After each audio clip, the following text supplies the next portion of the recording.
లగచర్ల ఈ విషయం ఏంటి సార్? అంటే మా అందరికి ఒకలేమో కాంగ్రెస్ అభిమానులు ఉంటారు, ఇప్పుడు బీఆర్ఎస్ అభిమానులు ఉంటారు. లగచర్లలో కలెక్టర్ మీద రైతులు దాడి చేసింది అనేది వార్త. జిల్లా మెజిస్ట్రేట్ జిల్లా మొత్తానికి బాస్ అయిన కలెక్టర్ గారి మీదనే దాడి చేసిరంటే దాని వెనకాల ఉన్న కారణాలు విశ్లేషిస్తే ఇది ఈ రోజు వచ్చిన ఉద్యమం కాదు. మీరు ప్రాజెక్టు పేరుతో వాళ్ళని బాధితులు చేయకండి, వాళ్ళని భాగస్వామ్యులు చేయండి. భూమి పోతే వాళ్ళకి 2 రెట్లు నష్టపరిహారం ఎక్కువ ఇవ్వమన్నారు.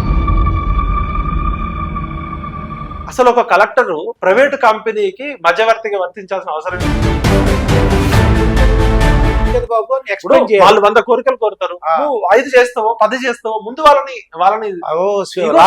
చేయాలి కదా. అది డిబేట్ ఎవడు అడ్డం వస్తే వాడిని చంపుతా అంటే నీ బెడ్రూమ్ విషయాలతో సాటిస్ఫై చేస్తారు ప్రజలు. అది ప్రజాస్వామ్య స్ఫూర్తి.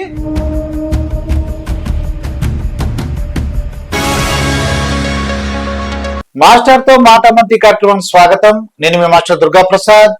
తెలంగాణ ఉద్యమకారులు విఠల్ గారు ఈ రోజు మనతో పాటు ఉన్నారు. సార్ నమస్కారం. సార్ నమస్కారం సార్. మీరు జర్నలిజం లో ప్రొఫెసర్ గా ఉన్నట్టున్నారు, మీకు తెలియని విషయాలంటే ఏం లేవు. లగచర్ల ఈ విషయం ఏంటి సార్? అంటే మా అందరికి ఒకలేమో కాంగ్రెస్ అభిమానులు ఉంటారు, ఇప్పుడు బీఆర్ఎస్ అభిమానులు ఉంటారు, ఎవరికి వాళ్ళు తోచిన విధంగా మాట్లాడుతున్నారు. మీరు ఒక తెలంగాణ ఉద్యమకారుడిగా ఈ యొక్క అంటే తెలంగాణ మంచిని కోరుకునే మీరు ఏంటి అసలు యాక్చువల్ ఏంటి వాస్తవం, కరెక్టా కాదా వాళ్ళు చేసిందని? ఇప్పుడు లగచర్లలో కలెక్టర్ మీద రైతులు దాడి చేసింది అనేది వార్త. వార్త వెనకాల అసలు మూల కారణం ఏందని చూస్తే తెలంగాణ ఉద్యమ పునాదే భూమి కోసం, భుక్తి కోసం, విముక్తి కోసం. ఈ ప్రపంచంలో ఎక్కడ యుద్ధాలు వచ్చినా కూడా భూమి కోసమే వచ్చినాయి. రక్తపాతం ఎక్కడ జరిగినా కూడా భూమి కోసమే. రాజుల కాలం కావచ్చు, అక్కడ కావచ్చు. అయితే అక్కడ రైతులు ఒక కలెక్టర్ ప్రతీక్ జైన్ గారి మీద దాడి చేయడం అనేది అది అందరం ఖండించాల్సిన విషయము. ప్రజాస్వామ్యంలో దాడులు అనేది ఎవరు ఆక్షేపించారు. కానీ ఒక మామూలు గిరిజన మహిళలు, గిరిజన రైతులు జిల్లా మెజిస్ట్రేట్ జిల్లా మొత్తానికి బాస్ అయిన కలెక్టర్ గారి మీదనే దాడి చేసిరంటే దాని వెనకాల ఉన్న కారణాలు విశ్లేషిస్తే ఇది ఈ రోజు వచ్చిన ఉద్యమం కాదు. కాంగ్రెస్ ప్రభుత్వం వచ్చినాక రేవంత్ రెడ్డి గారు కొడంగల్ ఎమ్మెల్యే అయినాక కొడంగల్ అర్బన్ డెవలప్మెంట్ అథారిటీ అని కాడా అని పెట్టారు. కొడంగల్ ప్రాంతాన్ని ప్రత్యేకంగా డెవలప్మెంట్ చేయడం కోసం 5,000 కోట్ల రూపాయలతో ఇప్పుడు గతంలో గజ్వేల్ లో గడా అని ఉంది, గజ్వేల్ అర్బన్ డెవలప్మెంట్ అథారిటీ అని. అట్లనే సిరిసిల్లలో ఇంక ఇప్పుడు ఈ ఎవరు ముఖ్యమంత్రులైనా మంత్రులైనా వాళ్ళ నియోజకవర్గానికి ఒక ప్రత్యేకంగా ఫండ్స్ తీసుకెళ్లడం అనేది ఒక సాంప్రదాయం లాగా అయిపోయింది. వాస్తవానికి రాజ్యాంగానికి విరుద్ధం. సెలెక్టివ్ గవర్నెన్స్ అనేది ఉండకూడదు. అయితే లగచర్లలో కలెక్టర్ ప్రతీక్ జైన్ మీద దాడి చేయడం వెనకాల ఉన్నది ఏంటంటే వాళ్ళు గత 5-6 నెలల పైన మాకు ఈ ఫార్మాసిటీ వద్దు, మాకు ఇంకేమన్నా అభివృద్ధి తీసుకురండి అని వాళ్ళు కలవని నాయకులు లేరు, తిరగని పార్టీ లేదు. అయితే అభివృద్ధి మోడల్ అనేది ఈ అభివృద్ధి చెందిన దేశాలు, అభివృద్ధి చెందుతున్న దేశాలు, పేద దేశాలు ఇవాళ ప్రపంచం మొత్తంలోనే హైదరాబాద్ అనేది ఫార్మాసిటీకి నెంబర్ 1 ఫార్మా ఇండస్ట్రీకి. అవునా కదా? అవునండి. ఫార్మాసిటీ, ఫార్మా డెవలప్మెంట్, ఫార్మా కంపెనీలు అనగానే గ్లోబల్ గా హైదరాబాద్ కు పేరు. అదే విధంగా హెల్త్ క్యాపిటల్ అంటారు. ఇండియా మొత్తంలో కూడా Hyderabad health capital, health hub అంటారు. అయితే ఇవన్నీ చెప్పుకోవడానికి బాగున్నాయి, గర్వకారణము. భారతదేశంలో ప్రపంచంలోనే హైదరాబాద్ ఫార్మా అనేది. అయితే ఇంటర్నేషనల్ వైడ్ ఫార్మా కంపెనీలు చాలా అభివృద్ధి చెందిన దేశాలు వాళ్ళు పెట్టుకోరు. ఎందుకంటే ఫార్మా కంపెనీతో వచ్చే మందుల ఎట్లనో పొల్యూషన్ ఎక్కువ. ఇప్పుడు హైదరాబాద్ లో జరిగిన, నేను జర్నలిస్ట్ గా 97-99 లో పనిచేసినప్పుడు పటాన్ చెరువు, జీడిమెట్ల, నాచారం ఈ బెల్ట్ మొత్తం కూడా ఇండస్ట్రీ పొల్యూషన్ తోటి ఆసియాలోనే అత్యంత కలుషితమైన ప్రాంతం పటాన్ చెరువు. మేము అప్పుడు రిపోర్టింగ్ చేసినప్పుడు ఇక్కడ నక్కవాగు అని ఒక వాగు ఉండేది. ఆ వాగులో ఫార్మా పొల్యూషన్ అంతా కలిపితే ఆ నది జలాలు మంజీరా నది బెల్ట్ మొత్తం పోయి తల్లి పాలల్లో కూడా విష రసాయనాలు ఉన్నాయి. ప్రపంచంలో అత్యంత అత్యుత్తమైనది, శ్రేష్టమైనది, ప్యూరిటీకి భగవంతుడు ఇచ్చిన ప్రసాదం పుట్టిన బిడ్డకి. అలాంటి తల్లి పాలు కూడా కలుషితమైనవి అంటే ఈ విష రసాయనాలు ఎంత డేంజరో ఆలోచించండి. ఎప్పుడో 30 సంవత్సరాల క్రితం బంద్ అయిన వోల్టాస్ అనే ఒక కెమికల్స్ కంపెనీ వాళ్ళు డంప్ చేసిన కెమికల్స్ భూగర్భ జలాలలో ఇంకి ఆ నీటి ఊటల ద్వారా, నీటి జలాల ద్వారా అక్కడ ఉన్న చెరువులు, కుంటల్లోకి పోయి అక్కడ పండిన వరన్నం విషయమైంది. అన్నం వండుకుంటే చూడడానికి బియ్యం తెలంగాణ ఉండేటి, కానీ అన్నం వండుకున్నప్పుడు మొత్తం ఇట్లా పచ్చగా పసరలాగా వచ్చేది. అక్కడ జామకాయలు గాని, పండిన వరి పంట గాని, ఈవెన్ పశువులు తాగిన పాలల్లో కూడా 20-30 సంవత్సరాల పాటు ఆ విష రసాయనాలు ఎక్కినాయంటే ఇది ఎంత డేంజరస్ కెమికల్స్ ఆలోచించండి. అందుకు వీళ్ళు ఒప్పుకోరు. అసలు ప్రపంచంలో ఇప్పుడు మనకన్నా తక్కువ జనాభా ఎక్కువ భూభాగం ఉన్న అమెరికా గాని, కెనడా గాని, రష్యా గాని, అభివృద్ధి చెందిన దేశాలన్నీ కూడా ఈ పేద దేశాల్లోనే ఫార్మా కంపెనీలను ప్రోత్సహిస్తాయి. అవును. ఈవెన్ కొన్ని ఆఫ్రికా దేశాలు కూడా మాకు ఈ ఫార్మా కంపెనీలు వద్దని చెప్తాయి. మరి మనం ఎగబడి మాకు ఫార్మా హబ్ అని చెప్పుకోవడం అంటే, ఒకవైపు ఇలా జుడిమెట్ల, నాచారం, పటాన్ చెరువు కాలుష్యానికి కేర్ ఆఫ్ అడ్రస్ అయినాయి.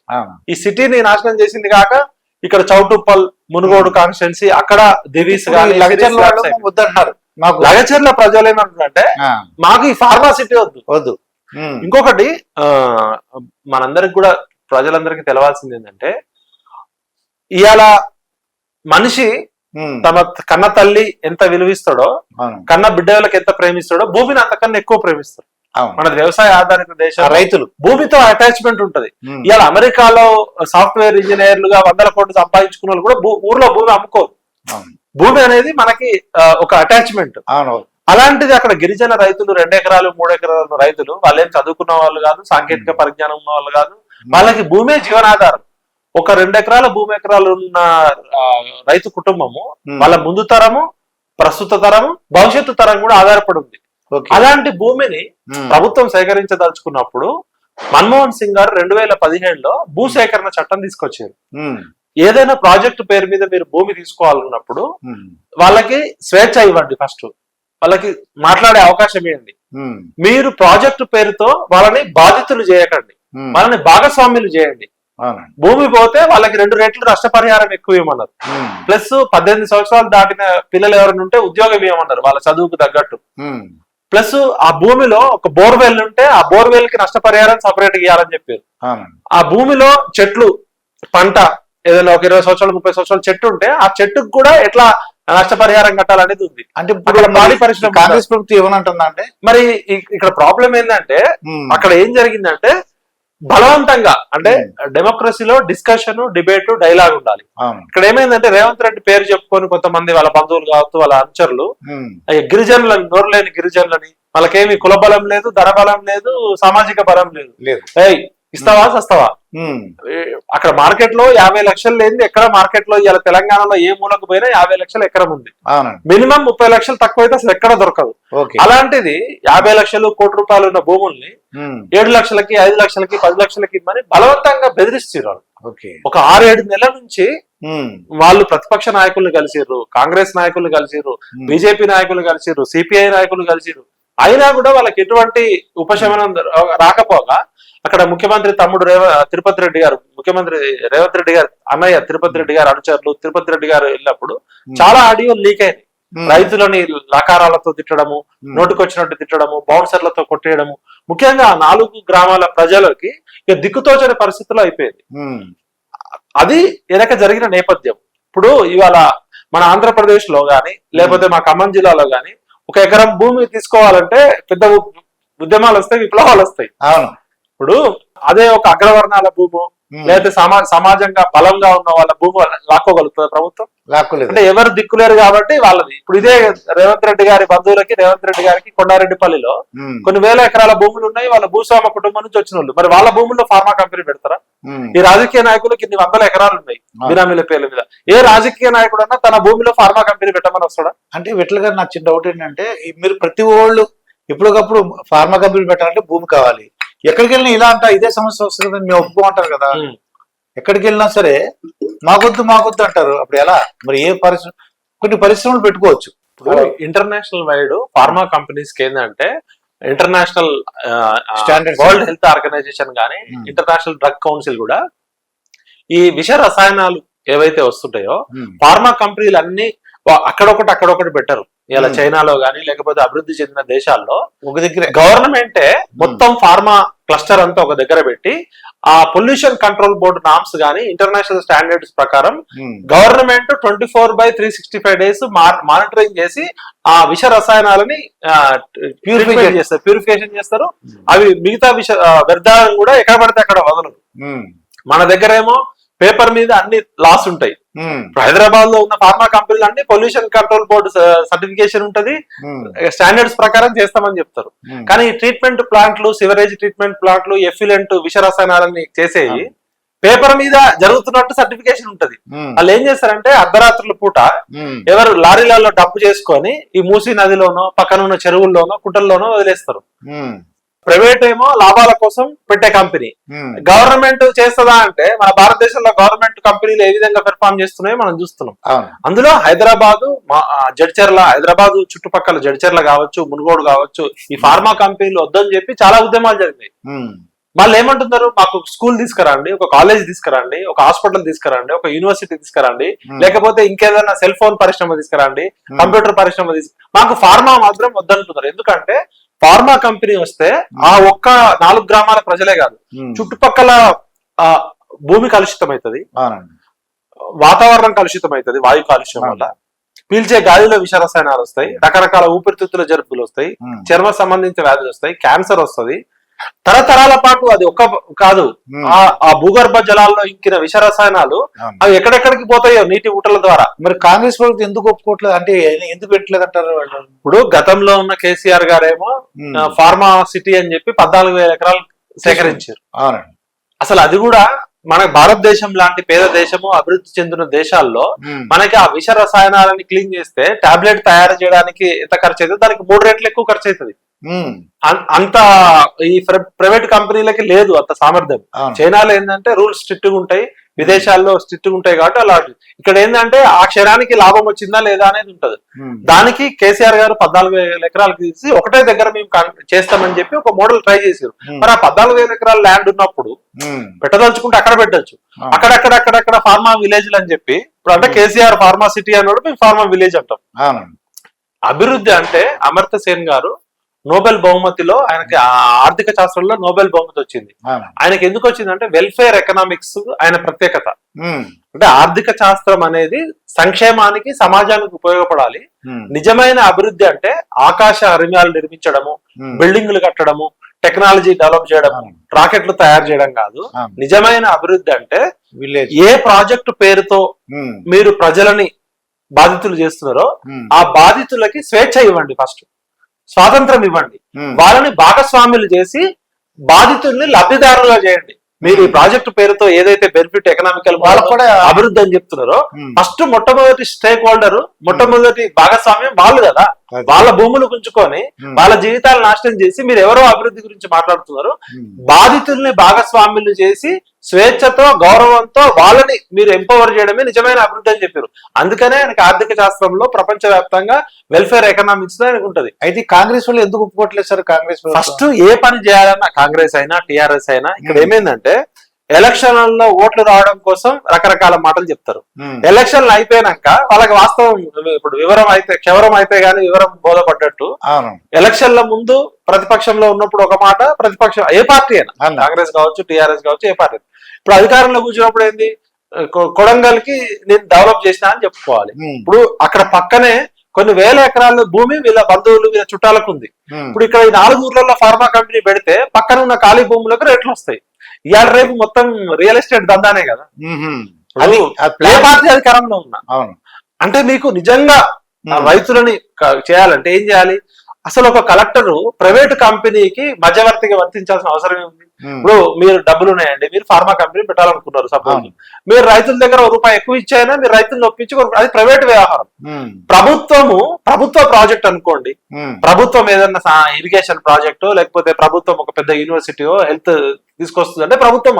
అసలు ప్రైవేటు సంబంధించిన వ్యవహారాల్లో ప్రైవేటు వ్యక్తుల మధ్య కలెక్టర్ పోవాల్సిన అవసరం ఏంటి? అంటే ప్రభుత్వ ఆధ్వర్యంలో జరుగుతుందో లేకపోతే ప్రభుత్వ ఆధ్వర్యంలో ఏం జరగాలి? ఫార్మా కంపెనీలు పెట్టడం, ప్రైవేట్ ఫార్మా కంపెనీలు పెట్టడం జరగాల. ప్రభుత్వ ఆధ్వర్యంలో అక్కడ ప్రజలకు కావాల్సిన విద్య, వైద్యం, ఉపాధి దానికి సహకరించాలి.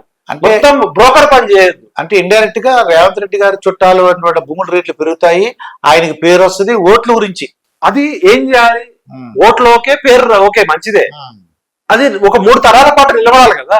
ఇప్పుడు కొడంగల్ నియోజకవర్గంలో ఫార్మా కంపెనీ పెట్టి కొడంగల్ నియోజకవర్గంలో వచ్చే విష రసాయనాలు రేపొద్దున రేవంత్ రెడ్డి గారి మనవడు కూడా పీలుస్తాడు కదా. రేపొద్దున రేవంత్ రెడ్డి గారి కుటుంబం కూడా అక్కడ పండిన జామకాయో, అక్కడ పండిన వరియో, అక్కడ పండిన మ్యాంగో తింటే దీనికి సొల్యూషన్ ఏమిటంటారు? దీనికి సొల్యూషన్ ఏంటంటే భారతదేశానికి తగ్గ అభివృద్ధి సూచిక. ఏ దేశం ఆ దేశానికి తగ్గ భౌగోళిక పరిస్థితి. అభివృద్ధి అంటే కేవలం ఫార్మా కంపెనీలు పెడితేనో టెక్నాలజీలు పెడితేనే కాదు. ప్రజలకి ఇప్పుడు అభివృద్ధి చేయాలి, ప్రజల ఆర్థిక స్థాయి పెంచాలంటే ఇవాళ భారతదేశము భిన్న వైవిధ్య భూ నేలలు ఉన్న పరిస్థితి. ఇన్ని రకాల నేలలు ఏ దేశంలో ఉండవు. మనకి ఆర్గానిక్ పంటకి ప్రపంచవ్యాప్తంగా డిమాండ్ ఉంది. ఇవాళ చాలా దేశాల్లో పంటలు పండవు. హైదరాబాద్ కి ఎకో సిస్టమ్ ఉంది, ఇంటర్నేషనల్ ఎయిర్పోర్ట్ ఉంది, ట్రాన్స్పోర్ట్ ఫెసిలిటీస్ ఉన్నాయి. ఈ చుట్టుపక్కల ప్రాంతాల్లో ఆర్గానిక్ ఫార్మింగ్ పెద్ద ఎత్తున పెంచొచ్చు కదా. ఇలా కరేపాకు అమ్మితే కూడా కోట్ల రూపాయలు. లగచర్లకి ఏంటంటే సొల్యూషన్, లగచర్లకి సొల్యూషన్ ఏంటంటే ఫస్ట్ రైతులని మనోభావాలు దెబ్బతీయద్దు, రైతులను ఒప్పించాలి, మెప్పించాలి. ఫస్ట్ వాళ్ళు భూమి తీసుకోవాలనుకుంటే తప్పనిసరి పరిస్థితిలో వాళ్ళకి ఈ మన్మోహన్ సింగ్ గారు తీసుకొచ్చిన భూసేకరణ చట్టం ప్రకారము 1:2 రేషియోలో మార్కెట్ రేటుతో ఈక్వల్ గా ఇవ్వాలి. సెకండ్, వాళ్ళని భాగస్వాములు చేయాలి. వాళ్ళు ఇది 5 ఎకరాలు 10 ఎకరాల ల్యాండ్ తీసుకొని 100 గజాల ప్లేస్ ఇస్తా అంటే ఎవడు ఒప్పుకుంటాడు? ఎవరైనా ఒప్పుకోరు. ఇక రేవంత్ రెడ్డి గారి బంధువులు భూములు లాక్కుంటే రేవంత్ రెడ్డి గారిని తిట్టరా? ఒప్పుకోరు. ఇలా ఏ రాజకీయ నాయకుడు భూమిని లాగితే ఎంత నానా భూమి ఆకాశం ఏకం చేస్తారు. వాళ్ళని మెప్పించాలి, ఒప్పించాలి.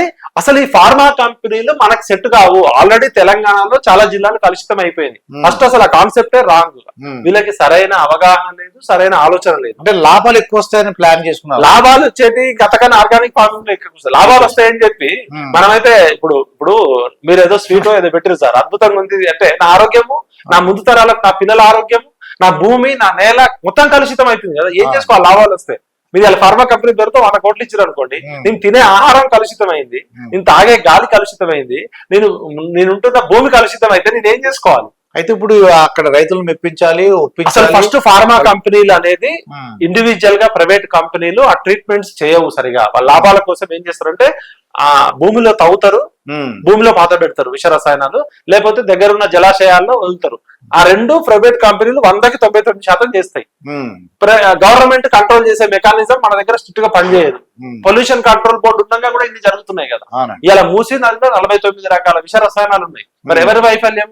పొల్యూషన్ కంట్రోల్ బోర్డు ఉంది, అన్ని రకాల పర్మిషన్స్ ఉన్నాయి. అంటే ఫస్ట్ ఫార్మా కంపెనీలు మనకొద్దు. ఎకానమీ సస్టైనబుల్ డెవలప్మెంట్ మోడల్లో వాతావరణాన్ని నాశనం చేసే ఏ అభివృద్ధి నమ్మినా కూడా నిజమైన అభివృద్ధి కాదు. అసలు ఎకో సిస్టమ్ ని, ఎకాలజీని దెబ్బతీస్తే నీకు రేపు పొద్దున మొత్తం వాతావరణం పైన ఏం చేసుకుంటాను? నేను కాంగ్రెస్ లీడర్ ఒక అతను అడిగానండి, విట్ల గారు, ఇదేంటి ఇక్కడ 14,000 ఎకరాలు ఆల్రెడీ తీసుకున్నారు కదా, దాంట్లో పెట్టచ్చు కదా అని అడిగా. దాని వలన ఇప్పుడు ఢిల్లీ ఎంత ఇబ్బంది పడుతుందో మన హైదరాబాద్ అలా ఇబ్బంది పడుతుందండి. మీరు 14,000 ఎకరాల్లో మీరు పెట్టినట్లయితే ఢిల్లీ పరిస్థితి మళ్ళీ హైదరాబాద్కి వస్తుంది, పెట్టుబడులు రావు, ప్రజలందరూ ఇబ్బంది పడతారు, అందుకే మేము ఒప్పుకోవట్లేదు, మేము దూరంగా పెడుతున్నాం అంటున్నాను. ఆయన అడిగిన కాంగ్రెస్ లీడర్ చెప్పారు మాట. చరణ్ కౌశిక్ యాదవ్ గారిని ఆయన ఉన్నారు. ఇంటర్నేషనల్ వైడ్ ఇది నేను చెప్పింది కాదు, మీరు చెప్పింది కాదు. అభివృద్ధి చెందిన ఏ దేశాలు కూడా ఈ ఫార్మా కంపెనీలు యాక్సెప్ట్ చేయవు. సెకండ్, అభివృద్ధి చెందుతున్న దేశాల్లో కూడా మీరు ఎన్ని ప్రోత్సాహకాలు ఇచ్చినా, ఈవెన్ ఆఫ్రికా దేశాల్లో కొన్ని దేశాల్లో కూడా రానియరు. వాళ్ళకి అసలు ఫస్ట్ వాళ్ళు బతకాలి కదా. ఇప్పుడు మనిషి జీవన ప్రమాణంలో మొత్తం కలుషితం చేసుకున్నాక ఏం చేసుకోవాలి అభివృద్ధి? దీన్ని బట్టి ఏంటంటే మనకి గవర్నమెంటే అంటే పనికిరాని భూములు, బంజర భూములు, పొరంబూకుల భూములు, గుట్టలలో 100 కిలోమీటర్ల దూరంలో మొత్తం పొల్యూషన్ కంట్రోల్ అంతా గవర్నమెంట్ స్ట్రిక్ట్ గా తీసుకొని ఆ ఎఫ్లుయెంట్ ప్లాంట్స్, హజార్డస్ కెమికల్స్ చేసే మెకానిజం ఉంది.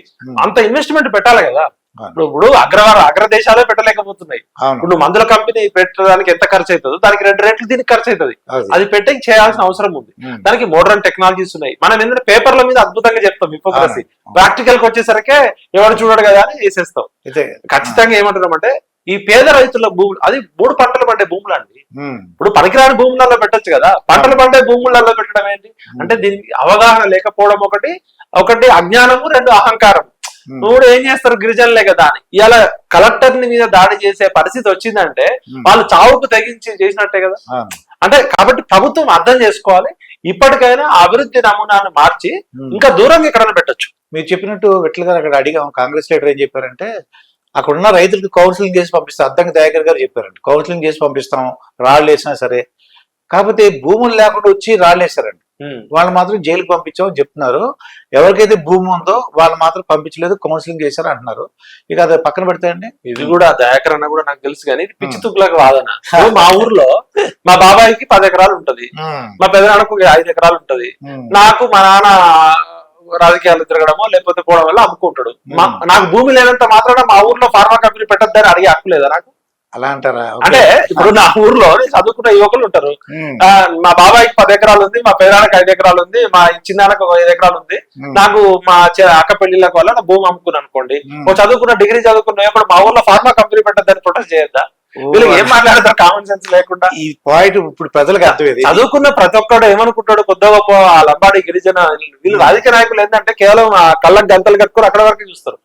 మా ఊర్లో ఫార్మా కంపెనీ పెట్టొద్దు అనేది ఆ ఊర్లో ఉన్న బిచ్చగాడికి కూడా హక్కు ఉంది, ఆ ఊర్లో ఉన్న పిట్టకు కూడా హక్కు ఉంది, ఆ ఊర్లో ఉన్న బర్రెకి కూడా హక్కు ఉంది. అది అసలు ప్రతి తెలంగాణలో ఫార్మా కంపెనీ పెట్టద్దని నేను అంటున్నా. అది ఈ తెలంగాణ ప్రేమికుడుగా ఇప్పటికే నాశనం చేసిర్రా నాయన మీరు ఫార్మా కంపెనీల పేరుతో.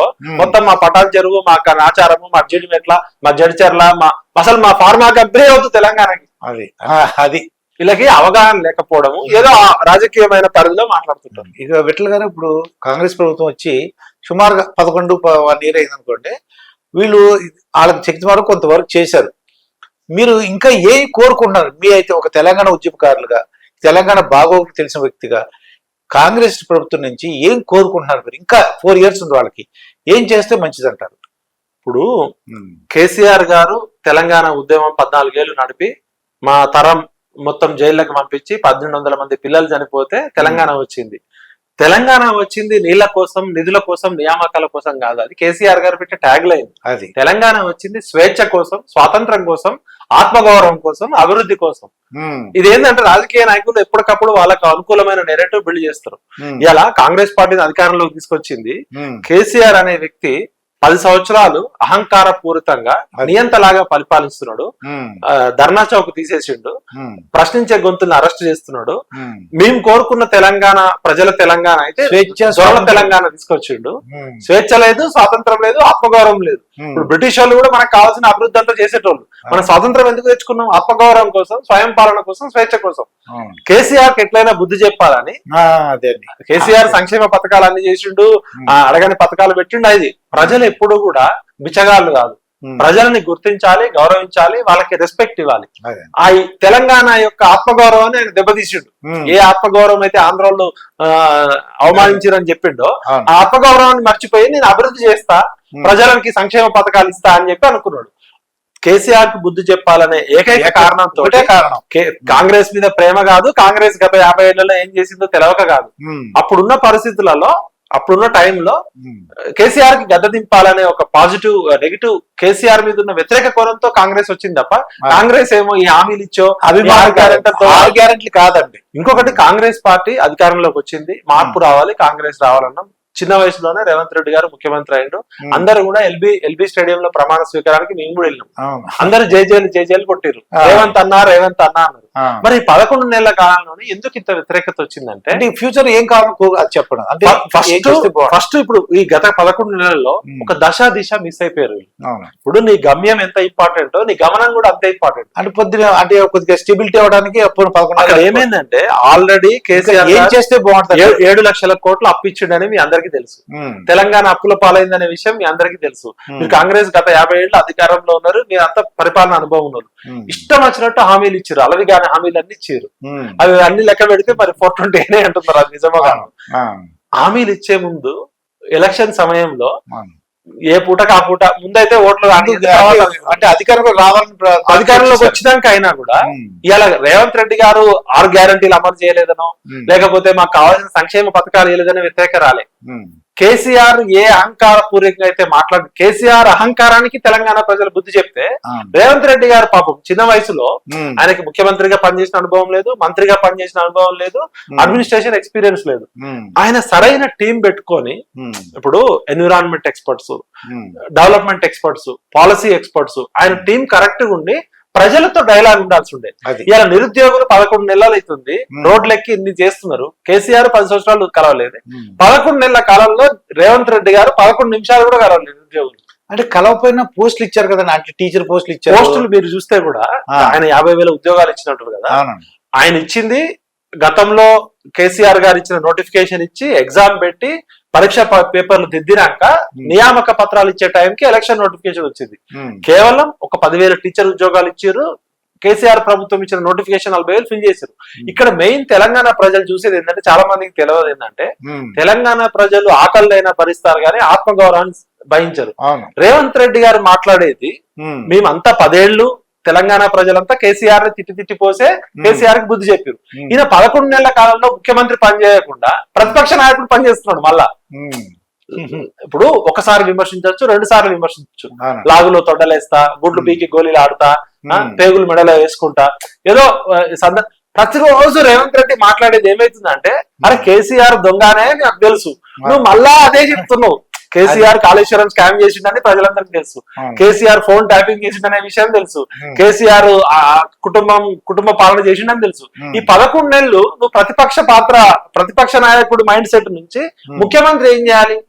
ముఖ్యమంత్రి పరిపాలన మీద ఫోకస్ చేయాలి. అంటే మీరు చెప్పినట్టు ఏం కావాలంటే ఏం చేస్తే బాగుంటుంది అంటారు మీ ఐడియా ప్రకారం? తెలంగాణకి 4 years ఉందండి కాంగ్రెస్. విద్య, వైద్యం, ఉపాధి. విద్య, వైద్యం, ఉపాధి. ఇప్పుడు తెలంగాణలో ఇవాళ దాదాపు 30 లక్షల నుంచి 50 లక్షల మంది నిరుద్యోగులు ఉన్నారు. ఏ ప్రభుత్వం కూడా అందరికి ఉద్యోగాలు ఇవ్వలేదు. అది వాస్తవం. 1% కన్నా ఎక్కువ ఉద్యోగాలు ఉంటే అది మంచిది కాదు, రాష్ట్రానికి కూడా అది భారం అవుతుంది, ఆర్థికంగా గుదిబండ అవుతుంది. ఇప్పుడు 3.5 కోట్లు 4 కోట్ల ప్రజలు అంటే 1% అంటే 4 లక్షల మంది, ఆల్రెడీ 6 లక్షల ఉద్యోగాలు ఉన్నారు. తెలంగాణలో సహజ వనరులు ఉన్నాయి, ఖనిజ వనరులు ఉన్నాయి, ప్రకృతి వనరులు ఉన్నాయి.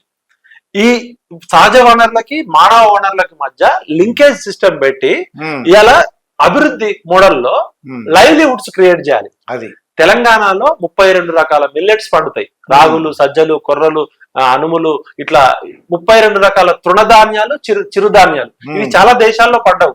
ఇలా అత్యంత అద్భుతమైన ఆహారం, ప్రపంచవ్యాప్తంగా న్యూట్రిషియస్ ఫుడ్ అంటే ఈ మిల్లెట్స్ తోటే. ఇక్రిసాట్ కూడా ఇక్కడే ఉంది. ఈ మిల్లెట్స్ ని ప్రపంచ దేశాలకు ఎక్స్పోర్ట్ చేసే విధంగా ఇండస్ట్రీస్ తీసుకురావాలి. అడిషనల్ వాల్యూ క్రియేట్ చేయాలి. ఫుడ్ ప్రాసెసింగ్ యూనిట్స్ పెట్టచ్చు. ఇవాళ చాలా గల్ఫ్ దేశాల్లో, చాలా దేశాల్లో తెలంగాణలో పండే పంటలు పండవు. ఇక్కడ పండే పంటల్ని ఫుడ్ ప్రాసెసింగ్ యూనిట్స్ పెట్టి ఇంటర్నేషనల్ మార్కెట్ కి ఎక్స్పోర్ట్ చేయాలి. ఓకే అండి. మనం మొత్తం తెలంగాణ 3.5 కోట్ల అందరూ హైదరాబాద్ వైపు చూస్తే, మరి తెలంగాణలో ఇప్పుడు హైదరాబాద్ ఒకటే కాదు కదా, ఏ డిస్టిక్ ఆ డిస్టిక్, ఏ మండలానికి ఆ మండలానికి మంచి ఇంటర్నేషనల్ స్టాండర్డ్ స్కూల్ ఉండాలి, హాస్పిటల్ ఉండాలి. ఓకే, స్కూల్స్ ఉండాలి, హాస్పిటల్ ఉండాలి. ఇంకోటి కుటీర పరిశ్రమలు ఉండాలి. ఇలా తెలంగాణలో హస్తకళలు, చేనేతలు, ఇవాళ ఏ జిల్లా తీసుకున్నా కూడా handlooms, handicrafts, art craft Nizam కాలం నుంచి ఉంది. తగ్గట్టు మోడర్న్ మిషనరీ మెకానిజం తీసుకొచ్చి ఈ చైనాలో ఎట్లయితే small scale industries, MSME industries పెరుగుతాయో, ఇవాళ ఆదిలాబాద్ నుంచి ఖమ్మం జిల్లా వరకు, ఇవాళ ఆదిలాబాద్ లో తీసుకుంటే మన బొమ్మలు తయారీ, నిర్మల్ బొమ్మల తయారీ ఉంది, సిల్వర్ ఫిలిగ్రీ ఉంది, మన వరంగల్లో కొత్తకోట డరీస్ ఉన్నాయి, అదే బంజారా ఉత్పత్తులు ఉన్నాయి. నువ్వు ఏ జిల్లాకైనా తీసుకెళ్ళండి, ఎక్స్క్లూజివ్ ఆర్ట్ ఉంది, హ్యాండీక్రాఫ్ట్ ఉంది, ఒక ప్రత్యేకమైన చిత్రకళ. దీని అన్నిటి కూడా మోడర్న్ మార్కెట్ కి లింకేజ్ చేయాలి. ఇంతవరకు తెలంగాణ వచ్చినాక కేసీఆర్ గత 10 సంవత్సరాల్లో అద్భుతంగా అన్ని చెప్పిండు. రాజకీయాలు చంద్రబాబు నాయుడు పోయి కేసీఆర్ కోసము, కేసీఆర్ పోయి రేవంత్ రెడ్డి కోసం కాదు కదా 200 మంది చచ్చిపోయింది. ఇక్కడ ఉపాధి కావాలి, ఉపాధి కల్పించి జీవనోపాధులు కావాలి. రైతులు ఆత్మహత్యలు చేసుకోవద్దు, నిరుద్యోగులు నక్సలిజంలోకి పోవద్దు, నిరుద్యోగులు రోడ్లు ఎక్కొద్దని కదా. ఈ పాలకులకు ఏంటంటే ప్రజల పట్ల ప్రేమ ఉండాలి ఫస్ట్. ఆ ఎంపతి అండ్ సింపతి ఉంటే ఇవన్నీ కనపడతాయి. ఇప్పుడు ఎడారి లాంటి దేశాల్లో, ఇజ్రాయెల్ లాంటి దేశాల్లో ఏమి లేని చోట వాళ్ళు అద్భుతాలు సృష్టిస్తున్నాడు. ప్రపంచం నాగసాకి, హిరోషిమా బాంబులు వేసినాక కూడా జపాన్ భూకంపాలు వస్తుంటాయి, తుఫాన్లు వస్తుంటాయి, అయినా కూడా వాళ్ళు ప్రపంచ మార్కెట్ లో ఉన్నారు. మీలాంటి అంటే మీకున్న ఆలోచనలు కాంగ్రెస్ ఉన్నటువంటి వాళ్ళు ఒక 20 సంవత్సరాలు ఉంటారండి. అసలు ఇప్పుడు చెప్పినట్టు 20 కాబట్టి 200 ఏళ్ళు ఉన్నాయండి. ప్రజలకు కావాల్సింది ఏంటి? వాళ్ళకి కావాల్సింది ఇస్తే ఎవరుంటే ఏముంది? ఇప్పుడు ప్రజలకు కావాల్సింది ఏంది? ఫస్ట్ సంక్షేమము, అభివృద్ధి, ఆత్మగౌరవం. వీళ్ళు ఏమనుకుంటారంటే ప్రజలని బిచ్చగాలుగా తయారు చేస్తున్నాం, మేము ఇస్తున్నాం, మేము ఆ బస్సులో ఫ్రీ టికెట్ ఇచ్చినాం, లేకపోతే మేము ఆ రాయితీ. అసలు మీరు ఎవరు ఇవ్వడానికి? మీరే బిచ్చగాళ్ళు కదా, మీరు ఓట్లు అడుక్కునే బిచ్చగాళ్ళు. మీరు ప్రజల చేత, ప్రజల కొరకు, ప్రజలే పరిపాలించిన ప్రజా సేవకులు. మీరు ప్రజా సేవకులు, మీరు వాళ్ళకి అది ఇస్తున్నాం, మీ ఇంట్లో ఆస్తులు అమ్మిస్తున్నారా? మీరు ఫస్ట్ ఆ భాష మార్చుకోండి. ఓకే, మీరు ప్రజలని ప్రభువులుగా చూడండి. ఉమ్, మీరు సేవకులుగా ఉంటే అప్పుడు ఆ భాష అర్థమవుతుంది. అది. వీళ్ళు ఏమనుకుంటారు, ఎలక్షన్ లో ఒక 50 కోట్లు 100 కోట్లు ఖర్చు పెడతాం, ఉమ్, ఆ పేదోళ్ళతో ఓట్లు కొనుక్కుంటాం, ఓటుకు 2000 3000 ఇచ్చి ఇక 5 సంవత్సరాలు మేము రాజరిక పాలన చేస్తాం అనుకుంటారు. అంటే ఆత్మగౌరవం అండి వీళ్ళంతా. నాకు అనిపిస్తుంది ప్రజాపాలన అంటారు కదండి, ప్రజల్లోకి వెళ్ళి కలుసుకుని మీకున్న అసలు ఏంటి, ఏం కావాలి, మీకున్న సమస్యలు ఏంటనేది తీర్చనుకోండి. వాళ్ళ కాంగ్రెస్ కు వద్దన్న పేరు వచ్చేస్తున్నాడు. మీరు ఒరిస్సా చూసినట్లయితే అసలు ముఖ్యమంత్రి ఆ బీజేపీ పట్నాయక్ అసలు ఎన్ని సంవత్సరాలు ఏంటి ఎలా అంటే మొన్న బీజేపీ వచ్చింది అనుకోండి, అసలు ఎలా పాలించగలిగారు అంటారు? అదే ఇప్పుడు మీకు ప్రపంచ వ్యాప్తంగా తెలంగాణ అనేది ఒక డిఫరెంట్ పొలిటికల్ లాబొరేటరీ లాంటిది. ఇక్కడ వీర తెలంగాణ సాయుధ పోరాటం గాని, నక్సలిజం గాని, మావోయిజం గాని, ఈవెన్ ఆర్ఎస్ఎస్ గాని, లెఫ్ట్ రైట్ సెంటర్ 1000 పూలు వికసించని 100 ఆలోచనలు మొలకెత్తని అన్ని రకాల భావజాలకి తెలంగాణలో ఏంటంటే పోరాటం అనేది, ప్రాణం కోల్పోవడము, త్యాగం చేయడం అనేది ఒక కామన్ ప్రతి రక్తంలో ఉంటది. అలాంటి పోరాటాల తెలంగాణతో, త్యాగాలతో వచ్చిన తెలంగాణలో మీరు పరిపాలించేటప్పుడు సోయిలో ఉండాలి. మీరు మిగతా చక్రవర్తుల్లాగా రాజుల్లాగా పరిపాలిస్తారంటే కూరదు. ఇప్పుడు కేసీఆర్ నేను అన్ని చేసిన ఆయన కూడా నన్ను ఎందుకు ఓడించారు అంటే అహంకారం. ఇప్పుడు ఇలా రేవంత్ రెడ్డి గారు ఆయన ముఖ్యమంత్రి 11 నెలలు అవుతుంది కదా, 6 మంత్రిత్వ శాఖలు ఇంకా గాలిగా పెట్టుకొని వీళ్ళు అసలు ఏ విధంగా పరిపాలిస్తారు? విద్యాశాఖ లేదు, హోంశాఖ లేదు, మున్సిపాలిటీ లేదు, కార్మిక శాఖ లేదు, సంక్షేమ శాఖ లేదు, గిరిజన శాఖ లేదు. అసలు ప్రజాస్వామ్యంలో మనకి కేబినెట్ లో ఉన్నాయే దాదాపు 17 మంత్రి పదవులు. మనకు కావాల్సిన 52 శాఖలు ఉంటాయి. తెలంగాణలో ఉన్న 119 మంది ఎమ్మెల్యేల రేషియో ప్రకారం మనకు 17 మంత్రి పదవులే వచ్చినాయి. ముఖ్యమంత్రి పోనీ ఇంకా 16 మంది ఉంటారు. మీరు 11 నెలల తర్వాత కూడా కనీసం 6 మంత్రులు నియమించుకునే చేత కాదు, మీరు పెద్ద పెద్ద మాటలు మాట్లాడతారు. ప్రజాస్వామ్యం అంటే ఏంటి? కేంద్రీకృత పాలన, వికేంద్రీకృత పాలన ఏంటి? ఎందువల్ల చాతకాని దానం, అసమర్థత, వాళ్ళకి కాన్ఫిడెన్స్ లేదు. ఈ మంత్రి పదవులు 6 మంత్రి పదవులు కూడా ఫిల్ చేసుకోలేరంటే 11 నెలలు వీళ్ళ అడ్మినిస్ట్రేషన్ అక్కడే తెలిసిపోతుంది. అంటే ఏంటి అంటే వాళ్ళకి కారణం ఏం లేదు. ఢిల్లీలో ఉన్న పెద్దలు, ఇక్కడ ఉన్న వాళ్ళు ఇప్పుడు ఇప్పుడు ఒక మంత్రి తనకి 24 గంటలు 365 రోజులు పనిచేసినా తన మంత్రిత్వ శాఖలో 4 కోట్ల ప్రజల సంక్షేమ పథకాలు చేయడం సాధ్యం కాదు.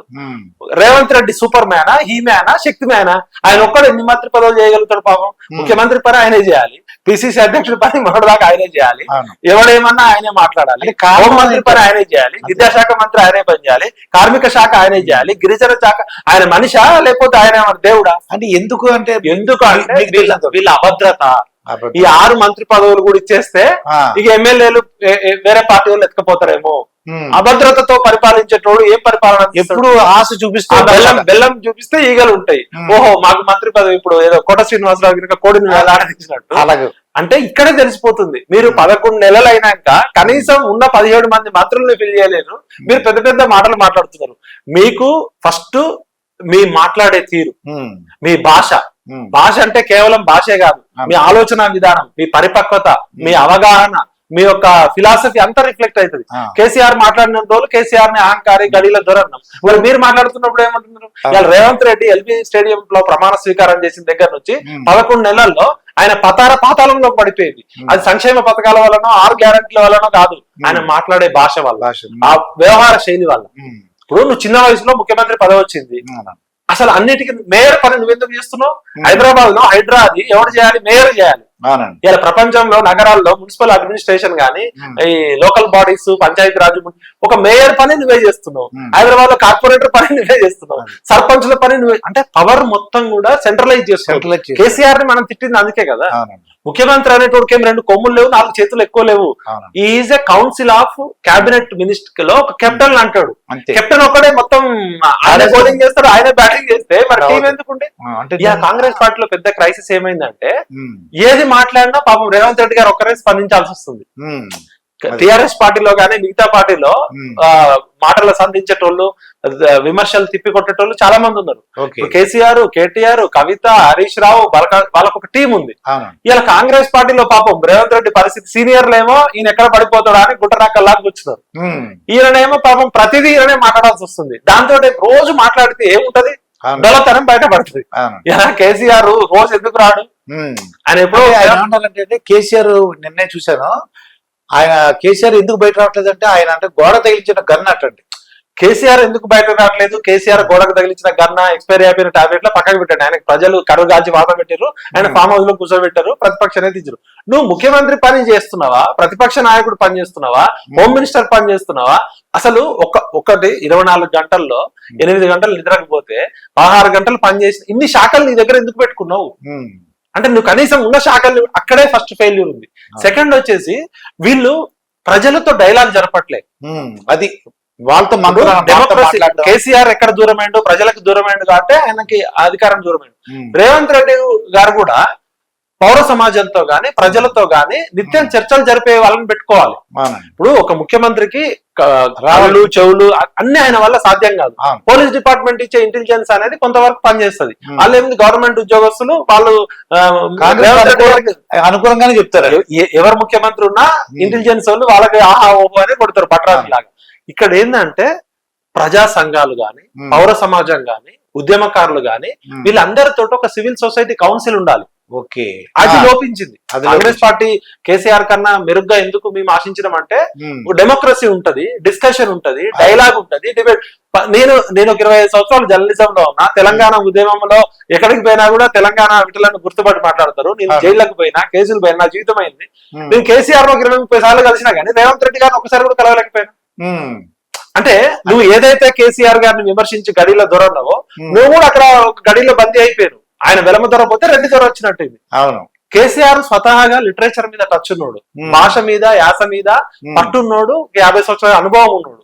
నువ్వు కేసీఆర్ మీద ఉన్న నెగిటివ్ ఎనర్జీతో వచ్చినావు తప్ప నీకంటూ ఒక పాజిటివ్ ఎనర్జీ ఏం లేదు. నీకు పరిపాలన అనుభవం లేదు, విషయ పరిజ్ఞానం లేదు, నీకు అకాడమిక్ ఎక్స్పీరియన్స్ లేదు, ఎక్స్పోజర్ లేదు. ఇప్పుడు మనిషికి జ్ఞానం ఎట్లా వస్తుంది? చదువు ద్వారా వస్తుంది, ఎక్స్పీరియన్స్ ద్వారా వస్తుంది, ఎక్స్పోజర్ ద్వారా వస్తుంది. ఈ మూడు లేకపోయినా నువ్వు కేసీఆర్ మీద గట్టిగా కొట్లాడుతున్నావు అని చెప్పి అదృష్టం శాతిస్తే దాన్ని నువ్వు ఎట్లా కాపాడుకోవాలి? ఇప్పుడు కేసీఆర్ ని తిట్టడం కోసం కాదు కదా నువ్వు ముఖ్యమంత్రి అయింది. నువ్వు నిరుద్యోగులు రోడ్ల మీదకి ఎక్కి ఇన్నిసార్లు కొట్లాడితే పోలీసులతో అశోక్ నగర్ లో 5,000 మంది పోలీసులు పంపించినావు కానీ 5 నిమిషాలు నీ ఇంటి దగ్గరకు వచ్చిన నిరుద్యోగులతో మాట్లాడలేకపోయినావు. అంటే ఆయనకి వెళ్ళిపోయింది ఏంటంటే వాళ్ళు పోస్ట్ పోన్ చేయమంటారు, వాళ్ళు పోస్ట్ పోన్ చేయమంటారా, నేను సంపడానికి వస్తారా, పక్కకు పెట్టండి. ఫస్ట్ నువ్వు ముఖ్యమంత్రిగా పిలిచి మాట్లాడతావా లేదా? అది రాజు అనేటోడు ప్రజల్ని కలవాలా వద్దా? పూర్వకాలంలో నిజాం నవాబు లాంటోడే ఎవరన్నా గంట కొడితే అర్ధరాత్రి వచ్చి చూసేటోడు. నువ్వు ప్రజాస్వామ్యంలో ఉన్నావు. Just you are after all chief minister, you are not a emperor, you are not a రాజు చక్రవర్తి కాదు. చీఫ్ మినిస్టర్ అంటే 4 కోట్ల ప్రజలకి కస్టోడియన్. నువ్వు ఇష్టం వచ్చినట్టు పథకాలు ప్రవేశించడానికి ఒక్కసారి వాళ్ళకి అంటే వాళ్ళకి ఛాన్స్ ఇచ్చి వాళ్ళు కలుసుకుని వాళ్ళ లీడర్లను పిలిచి మీరు ఒక్కసారి ఆలోచించారు. 11 నెలల కాలంలో నిరుద్యోగులు కనీసం 100 సార్లు పోయి ఉంటారు రేవంత్ రెడ్డి ఇంటి చుట్టూ.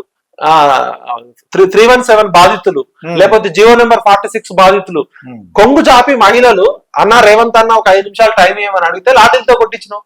మరి కేసీఆర్ ఇంకా కేసీఆర్ అన్న మొన్న గ్రూప్ 1 మీద ఉద్యమం జరిగింది కదా, కేసీఆర్ నిరుద్యోగులతో డైరెక్ట్ ఎప్పుడు కొట్లాటకు దిగలే.